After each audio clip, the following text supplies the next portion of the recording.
You ready to talk books with me? 2024 is coming to a close tomorrow, actually. So I'm a bit late doing this, but oh well. 2024 has been a pretty good year books-wise. My name is Natasha, but I go by Tosh, and welcome to my channel. All right, so top 10 books of 2024 is what we're gonna be talking about. And this year for me has been pretty incredible because I came out of a 10-year reading slump. For 10 years, I have not read a single freaking book. And now I have read a grand total of 35 books, which doesn't sound a lot, but you know what? My 2024 resolution was to read 3 books, so I think I did pretty well. I maxed that out. Out of those 35 books, I have narrowed it down to 10, and they are everything from freaking mind-bogglingly good. That's not a word, but I made it up. And from these are to those are my ratings, by the way, sound effects. All right, so let's start with book number 10, which is Eleanor Oliphant is Completely Fine by Gail Honeyman. And I also have my list of books on my laptop over there because my memory is terrible. So if you see me looking like that, that's because I'm checking the list so I don't get it wrong. But Eleanor Oliphant is Completely Fine. I read this one in January. It was actually my first book in 2024 after I made my resolution to read 3 books. And it was good. It was a really cute story, also quite sad. But I quite enjoyed it. I enjoyed it.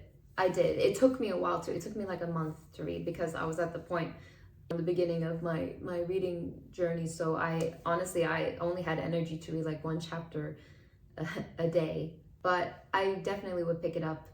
A friend recommended it to me, and I'm glad she did. All right, next on the list, number 9 is Friends, Lovers, and the Big Terrible Thing by Matthew Perry. Now, I have been a Friends fan since I was 10 years old. My cousin introduced me to the series, and when I read this, it shook me quite a bit. It was, because he writes a lot, he talks about a lot of the issues he had, of what was going on with him during Friends. And when you look back at it now, you're like, oh my God, you can just see it now. It was almost like, the shades were just like, boop. And it was very hard to read, especially because I'm such a big fan of him, and just reading about what he went through was actually really hard to read. And also what made it even more difficult was I read it after he passed. The ending it honestly broke my heart. Just if you're a Friends fan, or if you're just a fan of Matthew Perry and all the other things that he has done, just read it. Please read it. It was a really great read. You know what, sorry, this is not supposed to be happening.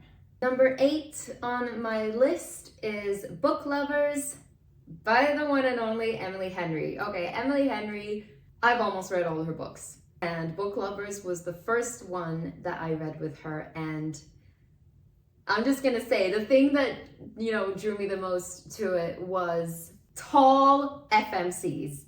Okay, I'm a tall girl. I'm like 5'11". I'm 178.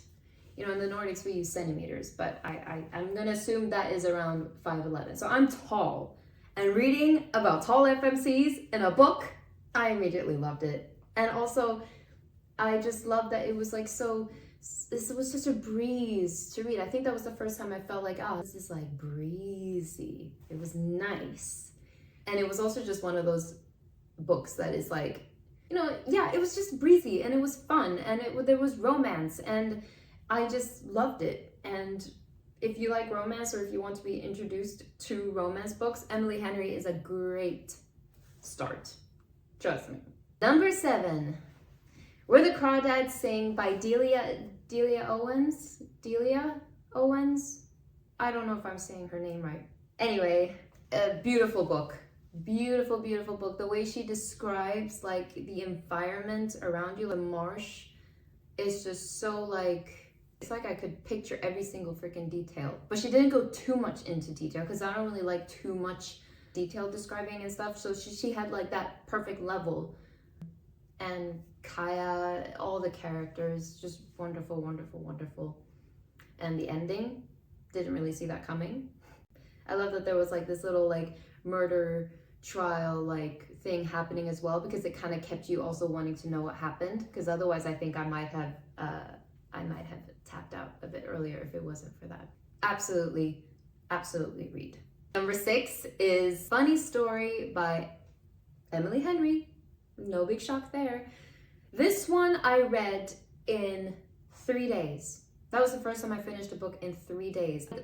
I got through that one so quickly, and it was honestly just that book. Maybe it was just the timing of when I read it, but it just fit everything that I needed then. It was, again, breezy to get through. It was funny. When you just find that rom-com that just sits, that is just what you needed right then and there. That was what Funny Story of Emily Henry by Emily Henry was to me. All right, number 5. So I travel a lot for work. So some of the books I have been showing here, and I do have some in physical copy. So this one, my number 5 book, yeah, it's number 5, is Daisy Haites, The Great Undoing by Jessa Hastings. It is part of the Magnolia Parks universe and is the 4th book. This series took me really by surprise. These books don't really have a plot. They're very character-based, and a lot of people have been comparing it to the whole Parks universe to Gossip Girl. And at some point I can agree, and also I can disagree a little bit. But you know what? If it'll make you read this book by comparing it to Gossip Girl, then yes, it is 100% like Gossip Girl. All right, we're approaching number 4. Which is my number 4? My number 4 is A Court of Wings and Ruin by Sarah J. Maas, and it is a part of the ACOTAR series. How could I forget that one?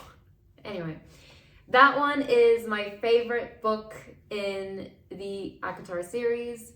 It only because it had literally everything. It had the romance, it had the action, it had the politics, it had the drama, and it just had everything.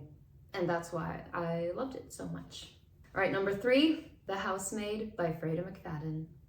I read this one in under 24 hours, which also surprised me a lot. I could not put the book down. I was in the middle of like traveling from one country to another, and I from the point when I left the apartment and went to the airport, sat at the airport, went on the flight, came home, then sat home. I was reading the entire time. I couldn't put the book down. It was so exciting. And what shook me most is because it's a thriller book, and I'm not really a big fan of scary books and scary movies. So it kept saying keep reading me. And she just keeps you there. And I also think it's because the chapters are so short that you kind of just breeze through it. It was just really, really good. And I was kicking my feet. I was screaming. It was the first time I screamed at a book when you're ah! Like that. All right, now we're at the second one. And picking between your first and second one is always really hard because they're both so close to my chest. But the second one is, I'm just gonna tell you what my second one is. I have it right here. Kingdom of Ash by Sarah J. Maas.